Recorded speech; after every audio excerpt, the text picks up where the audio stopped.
Bismillahirrahmanirrahim. Assalamualaikum warahmatullahi wabarakatuh. InsyaAllah pada kali ini saya akan berkongsi buku yang telah saya baca, iaitu Himpunan Kisah Ahli Sufi Lara Cinta Laila Majnun yang dikarang oleh Syed Mahazir Syed Ibrahim. Seterusnya saya akan menceritakan sedikit biodata penyelidik ataupun penulis buku ini. Nama beliau ialah Syed Mahazir Syed Ibrahim atau nama penanya S. Mahazir dan SMSI. Dilahirkan pada 22 Januari 1961 di Sungai Tawar, Kedah. Beliau memulakan alam persekolahannya di SK Tawar, Baling, Kedah, SK Kota Bukit, Sik, Kedah, SM Sultan Abdul Halim Ditra, Kedah, Institut Teknologi Mara, Diploma Kajian Seni Reka Perindustrian dan Universiti Putra Malaysia, Sarjana Modul Linguistik. Beliau pernah bertugas sebagai pegawai penerangan di Jabatan Perhubungan Awam Lembaga Letret Negara, pengurus editorial di Pertubuhan Makanan dan Pertanian Bangsa-Bangsa Bersatu dan beberapa buah syarikat penerbitan swasta. Beliau juga merupakan naib pengerusi Persatuan Puisi Melayu Tradisional Malaysia, Ketua Fasilitator Program Penghayatan Sastra dan Budaya, Dewan Bahasa Pustaka dan Jabatan Latihan Khidmat Negara, mantan Setiausaha Persatuan Penulis dan Kebajikan Negeri Selangor, mantan Esko dan Penyelidik Budaya Majlis Kebudayaan Negeri Selangor dan Setiausaha Persatuan Penggiat Seni Budaya Daerah Kuala Langat. Bidang penulisan beliau ialah cerpen, esei, makalah, puisi, skrip, drama radio, skrip drama pentas dan novel. Karya-karya beliau telah dibukukan dalam 19 buah antologi cerpen persendirian, 33 buah novel, 12 buah antologi cerpen bersama, 35 buah antologi sajak bersama, 18 buah antologi cerita rakyat, 17 buah antologi cerpen bersama diterjemahkan ke dalam bahasa Inggeris, 16 buah buku kanak-kanak, 15 buah buku umum, 6 buah buku motivasi bersama dan 30 buah buku berunsur agama.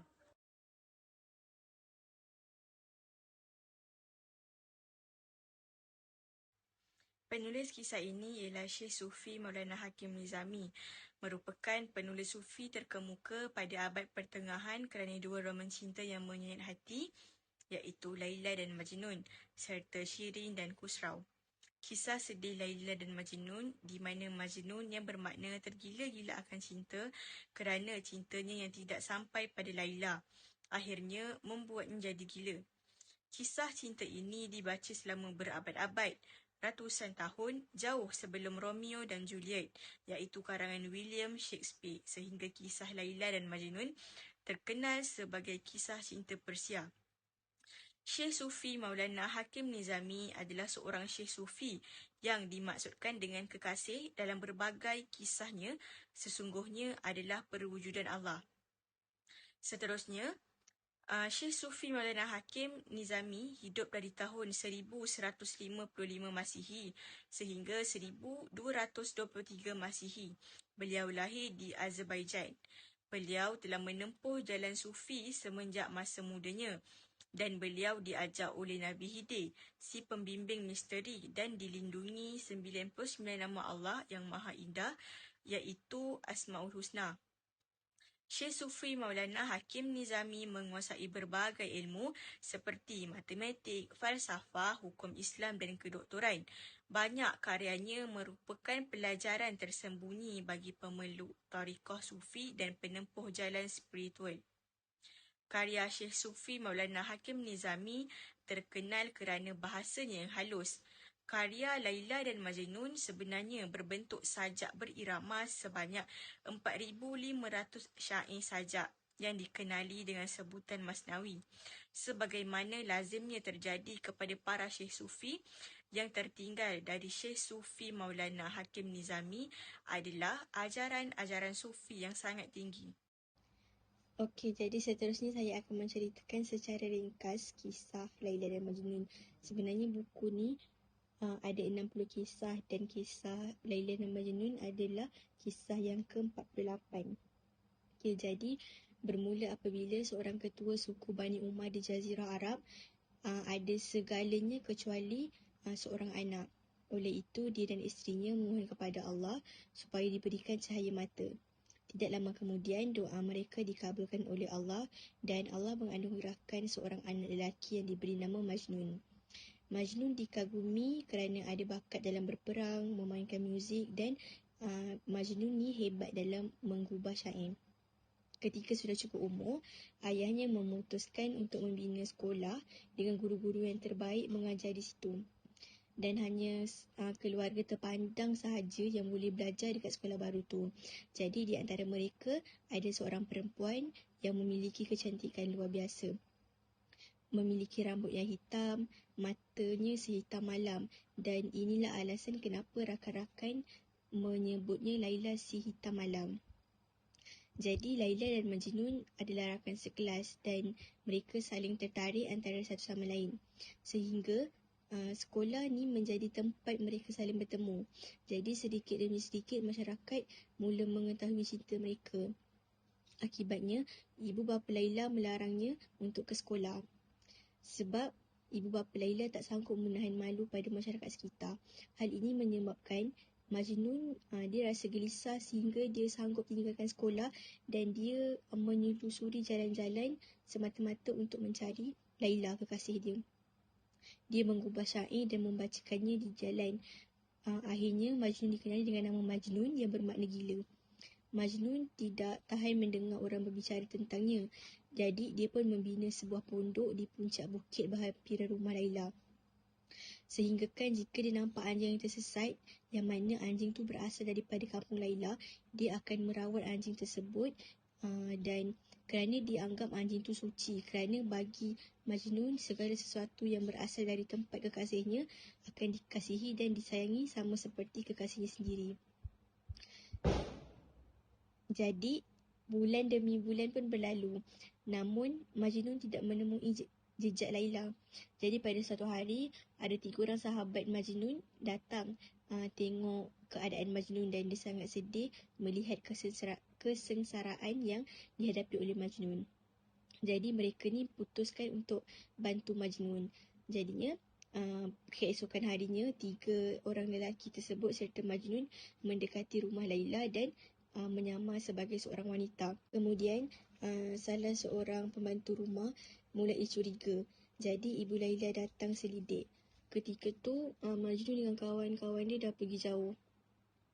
Orang tua Laila bertanya kepada Laila, maka tidak sukar bagi mereka mengetahui apa yang telah terjadi sebab kebisuan dan kebahagiaan terpancar dekat mata Laila menceritakan segalanya.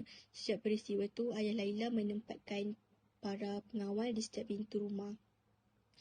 Mereka berfikir bahawa dengan bertindak sebegitu akan mengubah rasa cinta Laila dan Majnun. Tapi sebenarnya mereka silap besar. Jadi ketika ayah Majnun tahu mengenai peristiwa di rumah Laila, dia putuskan untuk melamar Laila. Namun ayah Laila menolak lamaran tersebut kerana dia tahu keadaan dan perilaku Majnun semakin teruk dan menderita kerana mencintai Laila. Lalu ayah Majnun pulang ke rumah dan menjemput Majnun. Ayahnya mengadakan pesta makan malam dan mengundang gadis cantik. Ayah Majnun berfikir bahawa bila dia bawa wanita-wanita yang cantik ni akan mengalihkan perhatian Majnun kepada Laila. Tetapi sebenarnya pesta tu telah menambah kesedihan dekat perasaan Majnun. Sampaikan Majnun menangis sehingga dia pingsan. Dia tuduh pula mak ayah dia dan sahabat-sahabat dia kejam. Jadinya semenjak peristiwa tu, ayah Majnun suruh Majnun untuk menunaikan ibadah haji dekat Mekah. Ketika Majnun ni sujud dekat depan Kaabah, apa yang diminta ialah dia kata tinggikanlah cintanya meskipun dia binasa. Cintanya dan kekasihnya tetap hidup. Jadi selepas menunaikan haji, Majnun dia tak nak bergaul dengan orang ramai dan dia asingkan diri. Dia pergi dekat runtuhan-runtuhan bangunan dan orang ramai tak berjaya untuk bertemu dengan Majnun. Majnun ni bagikan hilang di telan bumi. Jadi pada suatu hari ada seorang musafir lalu dekat runtuhan bangunan dan mendekati seorang lelaki. Dan musafir tersebut dia tahu bahawa lelaki yang berperilaku tu adalah Majnun yang dibicarakan oleh seluruh Jazirah Arab. Jadi musafir tu mendengar syair pujian terhadap Laila dan dia pun meneruskan perjalanan ke kampung Majnun. Dia menceritakan dekat orang ramai apa yang dia nampak, apa yang dia dengar. Jadi disebabkan musafir tu ayah Majnun tahulah yang Majnun ni masih hidup dan dia pergi dekat Majnun dan dia berdoa. Pada ketika dia berdoa tu, Majnun dengar rintihan doanya dan Majnun cakap, ayah tolong lupakan bahawa ayah pernah mempunyai seorang anak sebab ini akan meringankan beban kesedihan ayah. Ini sudah nasibku mencintai dan hidup hanya untuk mencintai. Jadi keduanya saling berpelukan dan menangis dan ini adalah pertemuan terakhir mereka. Seterusnya pergi kepada Laila. Jadi keluarga Laila menyalahkan ayah Laila lantaran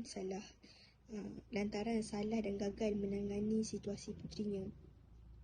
Mereka yakin bahawa peristiwa itu telah memalukan seluruh keluarga. Sebab tu orang tua Laila mengurungnya di dalam bilik. Sehingga kan Laila tak ingin dikunjungi oleh sesiapa pun. Untuk mengungkapkan perasaan Laila, apa yang Laila buat, dia menulis dan mengubah syair dan dekat atas kertas kan. Jadi kertas tersebut potongan kertas tu dia akan terbangkan dan dibawa oleh hembusan angin yang lalu. Bila masyarakat menemui syair-syair tersebut, masyarakat membawa syair tersebut kepada Majnun. Dengan cara demikian, dua kekasih itu masih boleh menjalin hubungan. Kerana Majnun sangat terkenal di seluruh negeri, ramai orang datang mengunjunginya. Namun mereka hanya berkunjung sebentar saja sebab dia tahu yang Majnun ni tak suka dikunjungi oleh orang ramai. Jadi pada suatu hari, salah seorang dari pengunjung tu datang dan dia adalah ksatria gagah dan berani bernama Amar. Jadi bila Amar melihat Majnun, dia nak dengar kisah cinta yang sangat terkenal tu lah. Jadi dia dengar kisah cinta tu dan dia dengar sendiri daripada mulut Majnun. Dan kisah tragis tu menyebabkan Amar ni bertekad nak menyatukan dua kekasih tersebut. Jadi beliau pun himpunkan pasukannya. Pasukan mereka ni berangkat menuju ke kampung Laila dan memerangi masyarakat dekat kampung tersebut sehingga ramai orang yang terbunuh dan cedera. Ketika pasukan Amar memenangi pertempuran, ayah Laila kirim pesan kepada Amar. Apa yang dia kata? Dia kata, jika kamu atau salah seorang dari prajuritmu inginkan putriku, aku akan menyerahkannya tanpa melawan. Bahkan jika kamu ingin membunuhnya, aku tidak keberatan. Namun ada satu perkara yang tak boleh aku terima. Jangan minta aku supaya memberikan putriku kepada Majnun yang gila itu. Jadi Majnun dengar tentang pertempuran tersebut dan dia segera bergegas ke kampung Laila. Dekat medan pertempuran tu, apa yang Majnun buat, dia menghampiri masyarakat yang cedera dari suku Laila dan dia merawat dengan penuh perhatian. Dan kejadian ni membuatkan Amar pelik. Kenapa Majnun merawat mereka? Jadi Majnun cakap, masyarakat ini berasal dari kampung kekasihku. Bagaimana mungkin aku boleh menjadi musuh mereka? Jadi Amar pun memerintahkan supaya pasukan berundur dan meninggalkan kampung tu tanpa mengucapkan sepatah kata pun kepada Majnun. Lepas tu beralih kepada Laila pula. Pada satu hari, Laila menuju ke taman. Betul ada seorang bangsawan nama Ibnu Salam ni melihat Laila dan dia serta-merta jatuh cinta. Jadi dia terus jumpa ayah Laila dan dia nak meminang Laila dan ayah Laila pun terima sebab masa tu ayah Laila dia sedih dan dia letih kerana pertempuran yang baru saja menyebabkan ramai orang kampung yang cedera. Jadi bila dia bersetuju, mereka pun berkahwin walaupun Laila menolak. Tapi ibu dengan ayah dia tak peduli pun tentang perasaan Laila dan akhirnya diorang disatukan. Jadi khabar tentang perkahwinan Laila sampai ke telinga Majnun dan Majnun meratap selama berhari-hari. Tapi kesedihan tu tak berlangsung lama sebab tiba-tiba Majnun merasakan kedamaian dan ketenangan batin yang aneh, seolah-olah tidak terjadi apa-apa, dan dia terus tinggal dekat runtuhan tu. Majnun menyampaikan ucapan selamat kepada Laila atas perkahwinannya. Apa yang dia katakan, semoga kalian berdua selalu berbahagia di dunia. Aku hanya meminta satu perkara sebagai tanda cintamu. Janganlah kamu lupakan namaku meskipun kamu telah memilih orang lain sebagai pendampingmu. Janganlah lupa bahawa ada seorang yang meskipun tubuhnya hancur berkeping-keping hanya akan memanggil namamu Laila. Jadi sebagai jawapan Laila kirimkan seutas anting-anting. Anting-anting ni ialah tanda pengabdian tradisi. Dalam surat yang disertakan, dia kata, dalam hidupku aku tak boleh melupakanmu walaupun sesaat. Kupendam cintaku sedemikian lama tanpa mampu menceritakan kepada sesiapa pun. Tapi berbeza dengan Majnun yang memaklumkan cinta dia ke seluruh dunia, sementara dia, si Laila ni, dia bakar cinta dia di dalam hati. Dan kamu membakar segala sesuatu yang ada sekelilingmu. Kini aku harus menghabiskan hidupku dengan seseorang, padahal segenap jiwaku menjadi milik orang lain. Katakan kepada kekasih, mana di antara kita yang lebih mabuk cinta, kamu ataukah aku? Jadi sebenarnya dua-dua mabuk cinta. Cumanya Majnun, dia mabuk cinta, dia beritahu orang, dia sampaikan melalui syair. Tapi berbeza dengan Laila yang dia cuma simpan dalam hati. Okay. Jadi tahun demi tahun pun berlalu. Orang tua Majnun meninggal dunia, tapi Majnun tetap tinggal dekat runtuhan bangunan. Majnun menulis syair untuk Laila dengan ranting di atas tanah. Dan selang beberapa lama, kerana terbiasa dengan cara hidup adik dan terbiasa dengan cara hidup aneh ini, dia mendapat kedamaian dan ketenangan. Majnun dah tenang, sebaliknya Laila tidak. Laila tetap setia pada cintanya. Ibnu Salam tidak pernah berjaya mendekatinya. Walaupun Ibnu Salam beri berlian dan hadiah-hadiah mahal, tidak mampu membuat Laila berbakti kepadanya. Jadi, sehinggakan tak ada sepatah kata pun yang terdengar daripada bibir Laila, kecuali bila dia bertanya. Pertanyaan itu pun dijawab dengan ala kadar dan sangat ringkas. Akhirnya Ibnu Salam jatuh sakit. Dia tidak kuasa bertahan sebab hidupnya tidak menjanjikan harapan lagi. Akibatnya pada satu pagi musim panas, Ibnu Salam iaitu suami Laila meninggal dunia.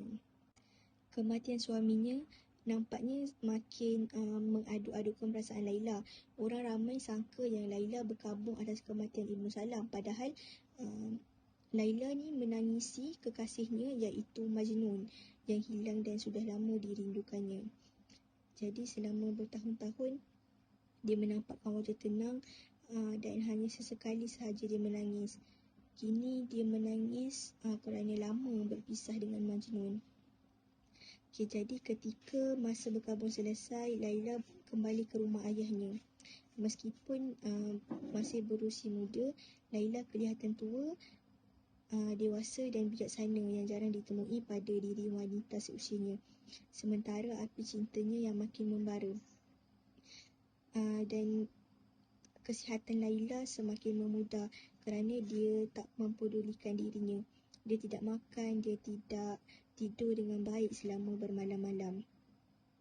Jadi nak dijadikan cerita, pendekkanlah pada suatu malam, malam yang dingin, dengan matanya tetap menatap pintu, Laila pun meninggal dunia dengan tenang sambil bersuara lirih. Majnun, dia sebut nama Majnun 3 kali. Jadi kabar tentang kematian Laila ni tersebar ke penjuru negeri. Tak lama kemudian, berita kematian Laila sampai ke telinga Majnun. Bila Majnun dengar, Majnun jatuh pingsan. Dia sangat-sangat sedih atas berita kematian tersebut. Jadi saat tiba di kuburan Laila di luar kota, Majnun duduk di kuburan itu selama beberapa hari. Ketika tidak ditemui cara lain untuk meringankan beban penderitaannya kerana amat merindukan Laila, perlahan-lahan dia meletakkan kepalanya di kuburan Laila kekasihnya dan meninggal dunia dengan tenang. Jasad Majnun tetap berada di atas kuburan Laila selama hampir setahun. Belum sampai setahun kematiannya, sewaktu semua sahabat dan kerabat menziarahi kubur Laila, mereka menemui jasad Majnun terbujur di atas kuburan tersebut. Okay. Jadi kiranya Majnun meninggal dunia di atas kuburan Laila kerana dia meratapi ataupun dia rindu dekat Laila. Jadi kononnya tidak lama selepas itu ada seorang sufi bermimpi melihat Majnun hadir di hadapan Tuhan. Allah membelai Majnun dengan penuh kasih sayang dan meletakkannya di sisinya. Lalu Tuhan pun berkata kepada Majnun, "Tidakkah kamu malu memanggil-manggilku dengan nama Laila sesudah kamu meminum anggur cintaku?" Sufi itu pun bangun dalam keadaan gelisah. Jika Majnun diperlakukan dengan sangat baik dan penuh kasih oleh Allah, dia pun bertanya-tanya, lantas apa yang terjadi kepada Laila? Begitu fikiran ini terlintas dalam benaknya, Allah mengilhamkan jawapan kepadanya. Kedudukan Laila jauh lebih tinggi sebab dia menyembunyikan segenap rahsia cinta dalam dirinya sendiri. Itu sahaja kisah ringkas, sedikit kisah Laila dan Majnun.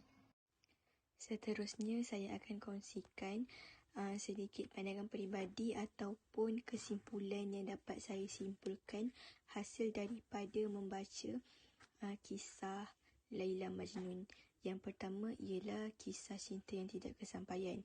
Kisah-kisah sebegini bukanlah sesuatu yang asing bagi kita semua. Ada yang jatuh cinta sejak dari zaman kanak-kanak seperti Majnun. Romantis, tetapi dalam soal hati dan perhubungan ini, kita perlu bersikap pragmatik. Ini kerana walau sehebat mana cinta yang kita jaga, tetapi kita kena ingat pada akhirnya yang menentukan sama ada cinta itu berkekalan atau tidak hanya Allah. Ini kerana Allah lebih mengetahui apa yang terbaik untuk hamba-Nya, bersesuaian dengan sifatnya yang maha mengetahui akan setiap sesuatu. Hubungan cinta yang tidak kesampaian bukan bermakna pengakhiran dunia bagi kita. Orang yang berpandangan sedemikian lupa bahawasanya rahmat Tuhan itu bersifat luas. Sebaliknya, ambil iktibar akan apa yang berlaku dan belajar bersikap redha akan ketentuannya. Percayalah, suatu masa nanti kita akan ditemukan dengan orang-orang yang terbaik untuk kita, sama ada di dunia ataupun di syurga. Seterusnya, yang kedua ialah penyesalan. Setiap dari kita mempunyai objektif atau impian masing-masing. Tetapi dalam kesibukan kita mengejar impian atau objektif tersebut, jangan pula kita lupa akan amanah dan tanggungjawab kita, sama ada kepada Allah, ibu bapa, anak-anak, jiran ataupun rakyat. Semua ini perlu ditunaikan dan dipelihara sebaik-baiknya kerana semua ini akan ditanya oleh Allah pada hari akhirat kelak. Dan akibat keterlanjuran kita dalam soal ini, kita akan menyesal bukan saja di dunia, bahkan di akhirat kelak. Ketahuilah, semua perkara yang kita lakukan, walau sebiji zarah, semuanya akan ditanya oleh Allah. Inilah yang berlaku pada Majnun. Kerana kempunan cinta wanita yang dicintainya, beliau sanggup melarikan diri dari kabilahnya semata-mata mahu menghilangkan kesedihan yang dialami.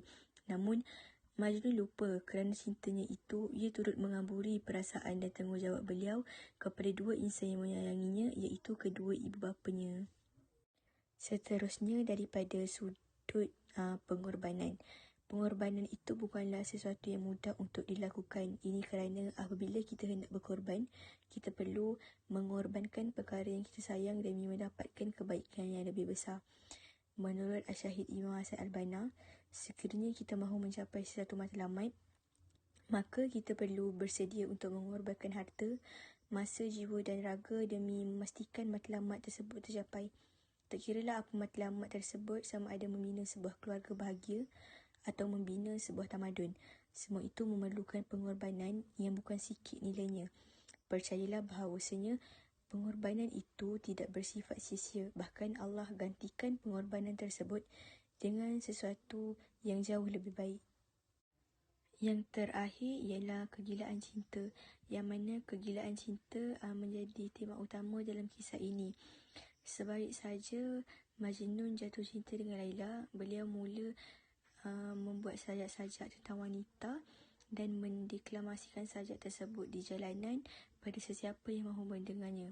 Usahanya itu menyebabkan penduduk tempatan menggelarnya Majnun, iaitu orang gila, kerana terlalu obses dengan cintanya kepada Laila. Kegilaan Majnun mencetuskan kesan yang bukan saja menjejaskan dirinya tetapi juga orang yang dikasihinya termasuk ibu bapa dan Laila. Cinta itu biarlah bersifat sederhana dan tidak menjerumuskan manusia ke arah kebinasaan. Tidak kisahlah sama ada mencintai seseorang wanita atau perkara yang disukainya, selagi mana ia tidak melalaikan individu itu daripada menunaikan tanggungjawab dan tidak mengundang kemudaratan, selagi itu ia dibenarkan. Namun, apabila cinta itu dipenuhi dengan obsesi dan kegilaan, maka ketulusan cinta itu terus hilang. Sekian, terima kasih. Di kesempatan ini, saya ingin memohon maaf andai ada salah atau silap sepanjang perkongsian kisah Laila Majnun.